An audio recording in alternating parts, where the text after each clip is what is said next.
You might have seen online videos saying that Singapore is being overrun by Indians or that our multiracial policy is a facade meant to appeal to Western values. Now, earlier this month, the government ordered the removal of 14 Chinese language posts featuring such content. While the authorities don't believe this was a coordinated campaign by any government, this isn't the first time that there has been content spreading disinformation about Singapore's politicians, communities, and people who live here. So if it wasn't organized, who's producing them and why do they do it? More importantly, do Singaporeans buy into the messaging of this content? Hi guys, I'm Natasha and welcome to another episode of The Usual Place, the podcast where we have real conversations about the headlines. Now, to help me answer these questions about disinformation, I have Benjamin Ang, a senior fellow and the head of the Centre of Excellence for National Security, Future Issues and Technology at the S. Rajaratnam School of International Studies.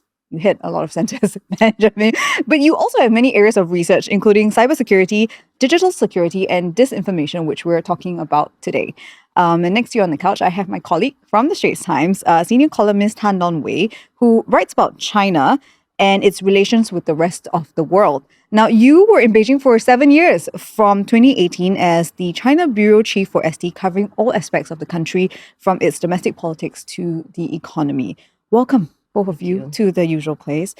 Okay, so I want to talk about disinformation today, and why we're talking about it is because the most recent episode, as I mentioned, had the government blocking content that originated from platforms in China.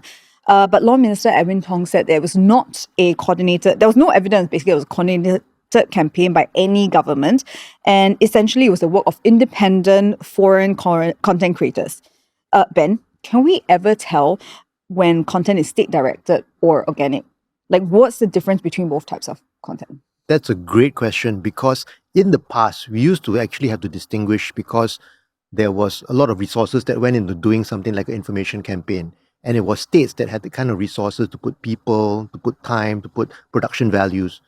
And then what an individual could do, or maybe and other organization could do, would be limited. But those times have changed. Actually, the capacity to run an information campaign is in the hands of even individuals. So is it really an important distinction now between a state campaign or a non-state campaign when the impact is still huge? And like you said, is there a difference? I would say that right now we need to focus on what is the impact and how we're going to stop that impact. Because just like in a cyber operation, you can't really tell from the first phase who the attacker is. They can go through proxies, they can use other means, they can use people like mercenaries. There are many, many ways of hiding who the true entity is. But really the problem at the end of the day for something like this is what's the impact on our society and how can we protect our people? So how does actually such content get generated, and what is the intention of these creators? And I want to get both of your views, because Don, especially if it's coming out of China, who are they targeting specifically? But maybe Ben, you can tell us, like, what is the intention of such creators when they create such content? So based on our research, there's a real spectrum, a real gamut of different kind of threat actors. Of course, on one end, there's the states, countries that have particular political objectives, and they want to further it through an information campaign. But we've also got criminals, because you can actually get a lot of attention from these kinds of content.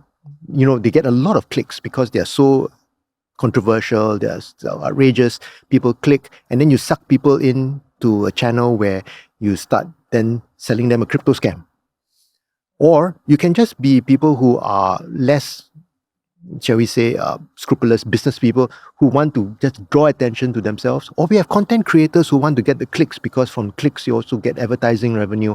So there's a whole range of different motivations. And based on discussions I've had with academics in Europe and in China, this is actually happening all over the world, that we have people who are saying, oh, what's the big trending topic that I can make use of this week?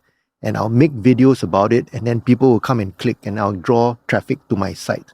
So they don't really care about the end goal. Like, they just want to tap on anyone who will view these type of content. So that's one category, definitely, of people who are doing this for the clicks. Okay. And Don, when you see this coming out of China, what do you think, and in relation to what was just blocked the content, like, what do you think is the intention of the creators who create these type of videos? So I think first and foremost, maybe we should look at who are the types of content creators in China, in the China information space. Just very broadly speaking, there are your Chinese state media, and they pretty much do the propaganda work for the government. And then there are also local governments, local propaganda departments who also do, a lot of these propaganda work. And then there is a whole bunch of, we're talking millions of these content creators who really are just out there to try and get eyeballs. They really just want the traffic.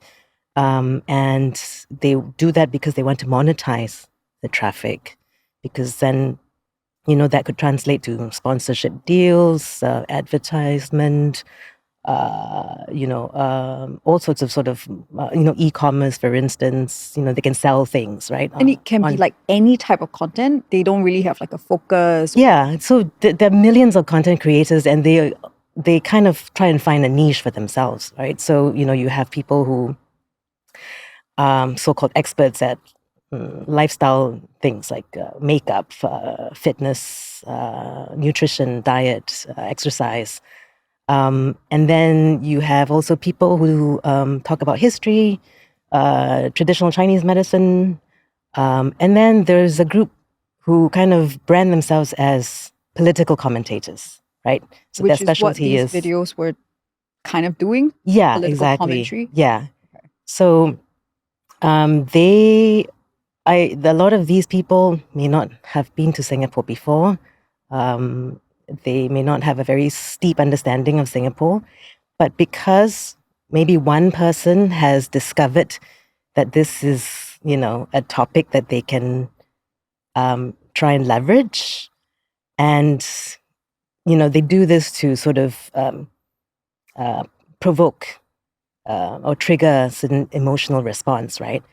And, if one starts trending, if it starts trending, then other content creators also want to, jump on the bandwagon and try and ride this wave. So I think that's what we've seen with these videos. So they're doing a lot of copycat Yeah. videos. But who are they actually targeting? Especially when you say they don't know Singapore, they might not know how Singapore functions. But are they targeting like local born Singaporean Chinese, new PRs, maybe not even Singaporeans? Like what was the intention here? I don't really even think that they think too much about that. We thought too much. Oh, because I mean, they their primary, their objective is really just to get the clicks, right, and the traffic and the views. I would say because they are in that space, say WeChat or Douyin, which is the domestic version of TikTok. Their primary audience is probably a domestic audience, but in this day and age, it's a borderless world, so a lot of this content also gets pushed out to YouTube, Facebook, X, and so then it's not a domestic audience, domain anymore. So this content actually kind of surfaced on Chinese platforms, right? But then how does such content make the jump to non-Chinese platforms such as YouTube, Facebook, and X or TikTok? Yeah. Well, based on the research we've had, there are content creators who will post on multiple platforms because they want to see which one is actually going to take off. And sometimes it's basically the luck of the algorithm, which one actually hits the right time and the right audience. And I like what Dawn was saying, that sometimes they may not even think of who they are targeting, or may not be actually specifically targeting people, because they're just creating content and seeing what sticks. So every week, throw more stuff up against the wall, see which one sticks. And if you're doing it in the Chinese language from a Chinese platform, then you want to also maximize to reach Chinese-speaking people around the world, of whom there are a lot. Yeah. So is it a case of, it's like what you said, right? It's trying to see what sticks. But I think for us watching it here from Singapore, it's like suddenly, I don't know if suddenly is the right word, and you can correct me if I'm wrong, but we've seen more and more of these things happening in recent times, in the last couple of years. Like a couple of months ago, there was news about AI-generated Chinese language YouTube videos targeting Singapore and Prime Minister Lawrence Wong. And for example, some of the videos were saying that PM Wong's role was being threatened, his political role was being threatened, and that Singapore is facing impending economic doom. So why does this keep happening? Like, I think for some people watching it might be a bit arbitrary, like why Singapore and why target specific areas of the country? So on one hand, we don't want to rule out that sometimes things are politically motivated. But on the other hand, we also want to think that sometimes it's not about us. We just happen to be a hot topic. We happen to be a trending topic. And we are, for better or worse, what Singapore has achieved in the world makes us a very interesting topic of conversation. All the strange things that we do in our country, in the views of other people. Yeah. It's, why are Singaporeans doing this? Why is this happening? So I think we are very clickbaity material. I mean, it That's what sounds a little bit like China's a bit obsessed with us. Dawn? I think I think a lot of them maybe can't figure us out. They have certain conflicting feelings about us because, on the one hand, we're so much like them, right? I mean, we are ethnic Chinese, and most of us speak Mandarin, and we are the only sovereign state besides China with ethnic Chinese majority. So, but yet, we are also not like them in so many other ways. So I think it's a mixed bag of feelings of, they admire us for our success, that the fact that, we are a developed country, they admire us for our social order, our efficiency, our wealth, our governance. But at the same time, there is also some perhaps disdain. Sometimes they think, Singapore, you're so small and so vulnerable. And especially, when you juxtapose that with China's rise and its increasing global dominance. And you start to think, you can understand why they have these mixed feelings. Ben, you're nodding. And I also noticed that it's in other languages as well, because even in the English language, there are many YouTube channels with stories about Singapore. You won't believe what Singapore is truly like, and 5 secrets you didn't know about Singapore, and I can hear the AI voice in my head when you say this, because I've seen these videos in English before too. Yeah, that's right. And about Singapore, is it a police state? Is it a military state? Is it a etc. etc. So I think that we are. Maybe it's good news that we are now successful enough that people actually consider us newsworthy or click-worthy. Yeah, but I think the recent posts to me are interesting because of the topic that they chose to focus on, which was race specifically. And so the government took it down because it was targeting the Indian community. And it's not for context. Some of the things that was said was that Singapore was being overrun by Indians, and comparing the increase in the Indian community's numbers to concentrations of curry, which is weird way to put it, but okay. But they also attacked Singapore's multiracial policies. Why do you think they focused on race particularly, Ben? Well, race is a very hot button issue, and it is something which gets a lot of clicks, because definitely you will have people on at least 2 sides of this argument getting riled up. And and of course, Singapore is not perfect, right? We aim towards racial harmony, but of course we are not perfect. There are many issues that we want to work out. But these are topics which are definitely going to get clicks. So if it were actually a full-on campaign, it would be something which is socially divisive. And even if it's not a political campaign, but is there for the clicks, it's also equally damaging, because it then gets into certain fractures in our society which exist for a reason, and we still try to solve them, but we want to be able to solve them without some external influence coming in to stir the pot. So I will get back to that about what it says about us, but I want to ask you, Dawn, about people in China or the Chinese, and how do they understand the concept of race? Like, because technically China does have many ethnic groups as well. Officially, it has 55 recognized. Well, 56 if you count the Han Chinese, which is the largest ethnic group. So 56, but the Han Chinese make up 91% of the population. So actually, the other ethnic minorities make up only 9%. And the cultural identity of China is so Han dominant. So for them, it's, they look at our model of multiculturalism, and it's also something that I think they also grapple with. It's very different from what they understand within their own country. But I think China sees nationhood as, through the lens of civilization and through ethnicity. Whereas for us, our founding principles is multiculturalism, and no one ethnicity has a bigger stake than any of the other ethnic groups in Singapore. We share Singapore together. So I think this is something that the Chinese sometimes grapple with. We just have different concepts of what nationhood is. Okay. Ben, do you see this from your same point of view as Dawn? Like, why does China grapple with this idea of multi-races in a particular country? Well, not having looked specifically on how China views multiculturalism, we do know that multiculturalism is under attack around the world, and that many of the gains in diversity and equality over the past decades are being pushed back by a lot of tribalism and nationalism, xenophobia, and racism around the world. And unfortunately, these things also affect Singapore as they affect the countries everywhere.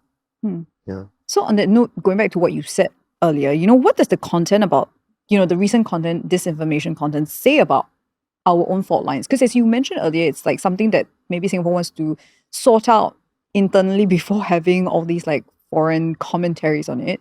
But what does this say about our fault lines that, the government had to step in and say, okay, we need to take this down? I think it's a great awareness of the government that we can't take these things for granted at all. That whatever state of stability we have is hard to earn and very easy to lose. And we look around the world and we see situations where if there are minority-majority clashes or even clashes of xenophobia, domestic and immigrant, that these are serious things. And we can't assume that, just because we live in peace side by side, that this will always be the case if we don't continue to work at it. And one political commentator pointed out that these videos wouldn't have gained traction if they didn't already reflect at least how some Singaporeans think. So should we be more worried that the content traveled because it went across different platforms, because it found a receptive audience here? I mean, Dawn, do you want to weigh in here? I mean, I think there will always be bad, malicious content out there. It starts getting concerning when people start believing in the content. So there is that distinction. And can the Singapore government possibly block everything? Obviously not. We are one of the most digitally connected countries in the world. And that also makes us, I suppose, vulnerable, more than and anybody else. So if you can't physically block all these or whatever's out there, what do you do? You can block some. Obviously, you have to. And it's, we talked about this earlier on as well. It's, it's part of the signaling as well, right? The government needs to signal both to the domestic audience, Singaporeans, and also outsiders that they will not tolerate for this. But it is getting increasingly difficult to manage this tension. And I think the fact that it has gotten some traction here, that it's gotten, that it was circulated, says something about the sort of quiet anxieties that perhaps people here have that already exist. And I think this episode is perhaps a reminder that, social cohesion is not something that we should take for granted. It's a work in progress. We should just constantly work at it. there is no end point to, achieving social harmony, right? And I think what we should do is actually to, instead of not talking about race and religion, it's the two quite taboo topics in Singapore. It's like you don't want to poke the bear, right? But maybe we should be courageous enough to talk about these uncomfortable issues, have an open and honest discussion. Yeah. I mean, for me, I'm stumped because I'm Singaporean Indian. Just need to qualify because I feel like I'll get comments about about this host. I'm Singaporean Indian. I've lived here. I'm like 3 generations in, right? And when I see this type of content, it doesn't make sense to me. So when I hear that maybe Singaporeans have watched it and there's travel across content and they're sharing it and whatever, then I'm like, but this doesn't really reflect the realities on the ground. So Ben, picking on what Dawn said about the quiet anxieties that Singaporeans have, should we be more worried and should we actually do more than just blocking content online? Oh, we definitely should do more than just block content, because content is, just what comes from outside. And it's a good reminder to us that people do hold certain views which we may consider to be racist or xenophobic or unacceptable, but also to accept that people, as Don put it, have anxieties and they have valid concerns also in some cases, and that we should actually talk about this and try to solve problems. And otherwise, if we are going to then, on the other hand, label people as, people with these kind of views are deplorables, right? Just like happened in certain countries, then we end up creating polarization. And that's really not the idea, because we all need to be able to look at these issues frankly and work together to solve whatever issues that are underlying. And the problem also is that it's not just that it gets traction, but because of the algorithms. Because this kind of content is so hot button, you get every angry comment that you put also makes the thing go up in views and drives it to more people. And so people get exposed to hateful content who would not normally be exposed to it. So it is not that there's a huge amount of racism or xenophobia in Singapore, but this kind of content will really bubble up because of the algorithm. And we need to be aware as consumers, that people watching videos, that we are being fed things which are there calculated to get us angry. Actually, when you study disinformation and you look at the people watching it, why do they interact with this kind of content, especially if we have been kind of quote unquote taught that this kind of information is not true, is also our lived reality. We know what's on the ground here. We know we're multiracial, but why would people still interact with this and possibly even share it with other people? That's a great perennial question, right? So also, let's solve it today, Ben.